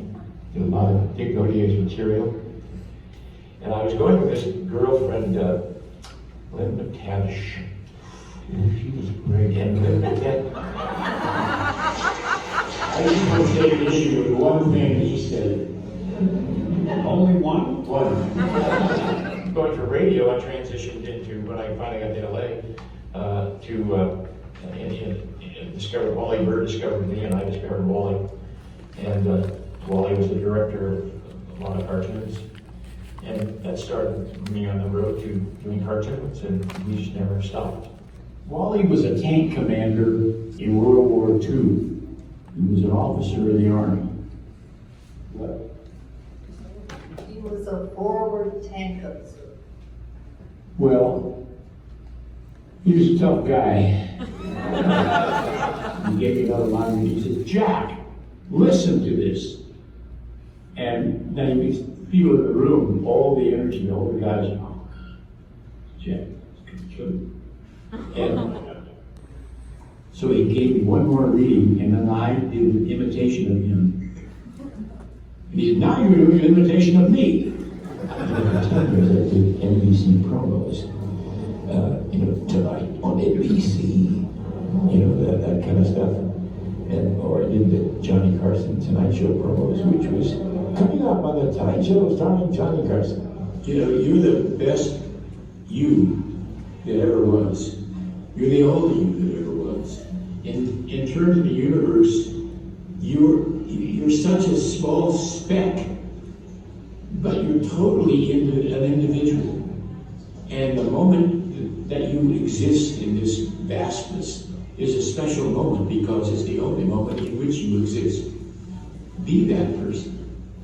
And if 1,000 other people are there and they don't know that same thing you have in your hand. So don't let them spook you out.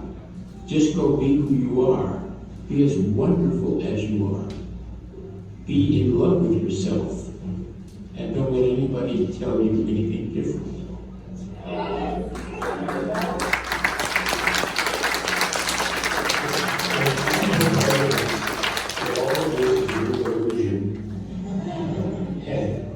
we're just a bunch of atoms all jammed together.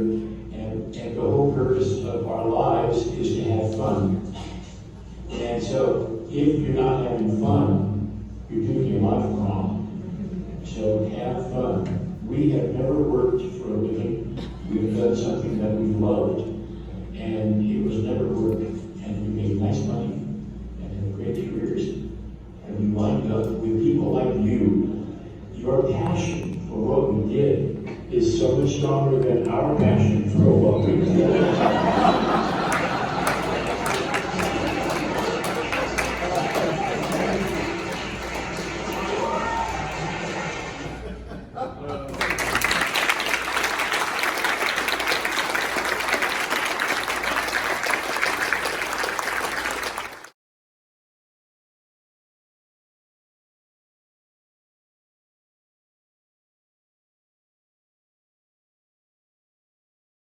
Here we go. All right, guys, we're here with Ryan Miller. This is his work, and we're about to support this dude. So I'm gonna do the buy two, get one free. Yeah. And then I'm gonna buy this one and this one, these two. And then for the free one, because you got a lot of good ones, but the one that calls my name the most is, honestly, probably this one. And then me and Ryan got to talking yesterday about maybe commissioning him to do a very big Metroplex. That's right. Because Metroplex needs more love in this world, not enough. Don't get me wrong, we love the classics, but Metroplex is massive. And he seems to do a very good job on detail. So I think he might be up to the task. Now I just got to get the funds. Yep. But yeah, and if you don't mind signing them to David. I do not mind signing. Yeah, would you like Thank the you. video of the signature? Yes, please, if that's okay. That is totally okay.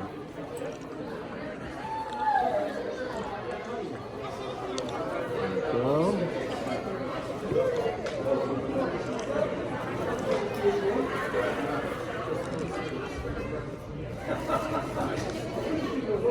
And then is there anything you'd like to advertise your store or anything, just to YouTube and the world? Because I'm going to share it everywhere. So I do webtoon, with my own IP. It's like transforming dinosaurs and stuff like that. And of course I do Twitch of my follow him. And I do I paint on Twitch. My own business work. I've been painting on Twitch. And now I got a art book that you can pre-order. All right, there you go. Pre-orders. Anything new in the works that you could hint at? from any theme, could be Transformers themed or just personal or like from another IP? Oh, well, so my own personal IP is that's a webtoon I'm restarting again. Okay. So you're going to see a lot more of my own stuff come through. And so I'm really excited to be getting back on with it. All right, perfect. Well, thank you so much, Mr. Ryan Miller. I'm going to pay him now, guys, so we'll see you guys later. Awesome.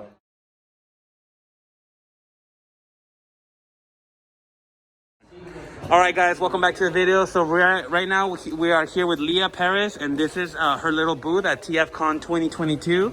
Leah, anything you want to say to the people in the YouTube? Hi, I'm Leah. I'm currently going to CSU Long Beach, and look out for my senior film Rain coming around May 2022, the end of the semester. All right, cool. And you guys can follow her here. Check out her work. Here we go. And yeah, she takes all kinds of payments. Do you do shipping? Yes, I will. Well, she does shipping, guys. All right, so you heard it here first. Check her out. All right. Hey, guys. So now we're moving on to the next booth. This is Rachel Cook here, and then we have Smoktopus. And this is some of their content. Here we are, TFCon 2022. Is there anything you guys would like to say about your content, pricing, availability, shipping? I think we can both ship. All right, cool. We ship definitely internationally. I ship internationally. I mean, my theme is BumbleBots and Sussippies. You know, got a little Among Us in here mixed in.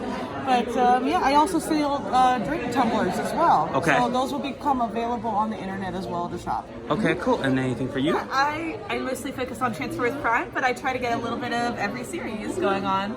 Yeah. So we've got a little bit of Energon. We've got a lot of Prime animated. I still love this face. Yeah. The BumbleBee face is pretty great. Yeah, it is. And then here's their business cards if anybody would like to hit them up. Yes, thank you so much. Yeah, of course. Gotta help each other out, you know? Post an Artsy Rachel on Twitter. All right, perfect. I will follow you guys there. Let me grab a business card if that's cool. Thank you so much. Yeah, no problem. All right, guys, we'll see you guys in the next booth. All right, guys, next booth here. This is Lee Boblis, and this is Emily here. And this is some of her material. We got stickers, we got pins on this side. A lot of pins, actually, and then keychains. So, Emily, would you like to say anything to the world of YouTube? Yeah, so I have an Etsy store. You can find any of the pins that are on display here on there, and the deals that are here at the convention, like the 1 for 12 or 3 for 30. As far as the pins go, you can totally get that deal online as well. All right, perfect. And I'm going to take a business card so I can tag you in this. Yeah, sounds great. All right, cool. All right, guys, next panel. Bye-bye, guys. Next booth here is Gay Bravado, and you can follow them on Twitter and Instagram. And so here you can see we got stickers, we got pins, buttons, some artwork, and we're going to pass it on to them if they want to say anything. This is our second TFCon. Okay. And it's really been a great time. People here are really nice, and yeah, hope I can come back again. We would love to see you back. You got a lot of great art. Look at these. Wow, wow. We're gonna flip through if that's okay. Sure. This is so we're sharing this table. Okay. This is my stuff, and oh, okay. So this half is actually No worries, I understand. It's last day, last couple hours. So this is this work over here, and then again this is Gay Bravado, just so everyone understands the difference. And then, do you want to say anything? Yeah, sure. My name's Charlotte. I go by Boyora on Twitter and Instagram. And Perfect. I just like Transformers a lot. It's just fun, and everyone's so nice here. Yeah. So, Okay, cool. All right. Well, you heard it here first, and then I'll tag you guys so you guys know that the video's out. It'll be out sometime this week. All right, cool. Thank you guys so much. Bye, guys. Now we're in the next booth, and already we can tell that this is amazing work. Like, wow. This is Teoi Sonte by Thomas Deere that we have here, and then that's his social media for anybody interested in his work. Take a screenshot if you need it. I highly recommend you buy this. Lost Supper. It looks amazing. But Tom, do you want to say anything? I'm just happy to be back at a convention. It's been far too long since the pandemic started. It's good to see everybody around again, and yeah, I look forward to the next show. Awesome. And then, do you do shipping worldwide or just limited? Limited. I mean, I'm probably North America for sure. Okay, for sure. Yeah, that'll probably be the most popular. All right, cool. Well, this is Teoi Sonte with Thomas Deere, and thank you guys. We'll see you in the next booth. Alrighty, everybody. We're in the next booth, and already we can tell that this is a different style of art. Very, very classy, very well done. The name of this booth is called Shinabunny, and this is brand new information for everybody who's in the LGBTQ section of the world. This might be something you might be into, and for anybody who just loves supporting artists, local artists, Transformers, this is more information. This is what they have. Here are some charms. We got some mugs over here. This is their pricing if you're interested. And again, this is their socials right there. We got mugs, we got bottles. So yeah, guys, definitely give them a shout out, give them a check it out. You might be into it, who knows. All right, next booth. Okay, everybody, here we are at the next store. This lovely artist is Sierra North, artist and CNC machinist. That's super dope. Yeah, and jet parts. Oh, wow, that's awesome. I'm a microbiologist, so there we go. So I personally supported their work with this one. This is probably my favorite piece so far, because it's true, thick thighs save lives all day, every day. And we got some buttons, more artwork over here. We got little necklaces or charms, keychains. And here's a menu for anybody interested. And then there's more work on this side. And you make the mask, right? Yeah, I'm the person who does all the Tron masks. So this is the mask that she made. Honestly, it was such a dope mask. Anybody who's into cosplaying. So far, yeah, that's good. That's good. Yeah. So would you like to say anything? I'm an artist and a machinist, and I do paintings, and sometimes I use machine learning and artificial intelligence in paintings, like those two up there. That's dope. But yeah. All right, so Transformers is perfect for you. Yeah. All right, guys. Well, this was Sierra North's booth. Again, check out. This is her socials. Feel free to buy, support, give them some love, and we'll see you in the next booth. Bye. Hello, everybody. Well, we're back in the next booth, and this, I believe, is called Tiny Bird Friend. Yes. And this, here are the main artists or our artists? Girlfriends. Okay, girlfriends and the source, the Optimus and the Autobots. And then so here's some of their work and their pricing. Definitely check it out. Very, very friendly. This one's super cute. This BumbleBee. And then, would you like to say anything about your work? Shout socials, anything like that? You can find me on Tiny Bird Friend at Twitter. I'm on Tumblr and Instagram. I don't usually check those too much. Okay. I do commissions. Okay. I love to draw Transformers. Okay. This has been fun. My first convention. So how big are you? What's the biggest commission you've done? Pricing and or size wise? Triple digits. I do a lot of D&D art. Okay. Also MMOs, so like Final Fantasy, World of Warcraft. Perfect. Definitely want to hit her up, guys. That's perfect. I'm gonna probably hit you up because I'm looking for either Diablo 3 or 4 related. I would love to. Or Metroplex, if you know that character from the Fall of Cybertron video game. Yes. So like I'm talking to a couple artists to get like a massive thing done of like different versions, your style of Metroplex.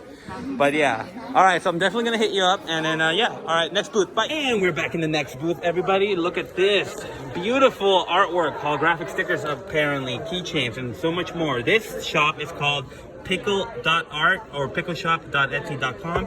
Feel free to take a screenshot of this and follow them. They seem like they have a lot of awesome artwork. And then we're gonna move to this booth over here. This is the lovely Inalia Kitsune digital artist, and this is some of their work here. Very cool. And then we actually have the artist here. Would you like to say anything? Hi, my name's Inalia Kitsune. You can find me on most social media sites under, Inalia or Inalia Kitsune. It's great to meet you all. All right, thank you so much. And again, one last look at her work. Feel free to check it out. Give them some love. Buy, support local artists. And next booth.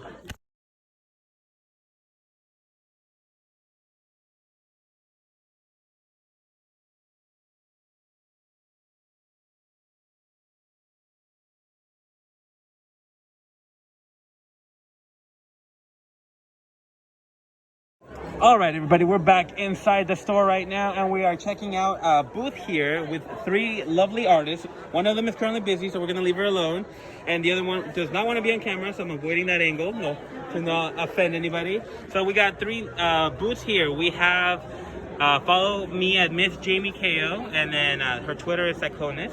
Then we have Ella Fluff, Hannah Troy, which would be her, hello. And then the last one is Berry Prince, and this is her social media. I'm gonna take a card so I can tag her on the video if she would like. That way she can like find everything, and and so would you like to tell us about your artwork or what you got going on? Yeah. So I got into Transformers not like several years ago, and I made lots of different things.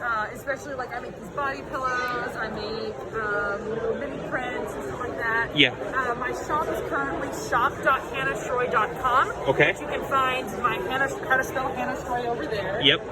And I sell lots of the keychains, stuff like that. I'm kind of weeding out some of the older stuff, but maybe making some newer stuff in the future. Okay, cool. And then these prints, are they yours? So the watercolor prints are Jamie's. Oh, this is Jamie. Okay. Yeah. She also did these original prints over here. These are the original versions of the prints. We did a collaboration of a Cybertron-based Pachinko's. Right. And then Jamie's also this little stand area right here. Okay, perfect. All right, guys. So again, you can check it out. And thank you so much, ladies, for your time. And I'll see you guys in the video. Bye.